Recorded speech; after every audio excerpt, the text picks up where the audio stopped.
Футбол миллиондаған адамдардың сүйікті ойыны.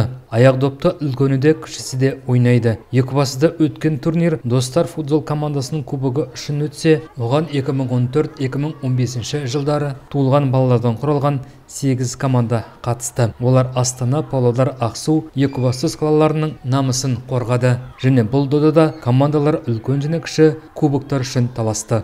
Хотел бы поблагодарить. Жарысты ұйымдастыруға қол ұшын берген кәсіпкерлерге, Аманат партиясына, Шығыс кенішіне алғысымды айтамын. Олардың бәріне ризашылығымды білдіремін. Бәріміз бірігіп спортты, балалар спортын дамытуға атсалысайық. Өзім кеніште еңбек етемін және осы турнирдің өткізілуіне бар күшімді жұмсап жүрмін және футбол деңгейін жоғары көтергім келеді.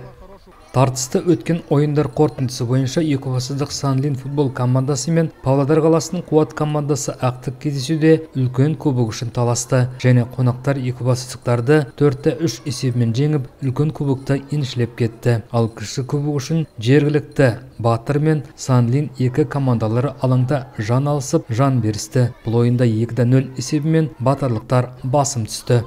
Каждый наш турнир Өткізіп отырған әрбір турнир біздің жетістігіміз. Досым әділетпен бірлесіп, осы турнирді өткізіп дамытудамыз. Бұл біздің басты жетістігіміз.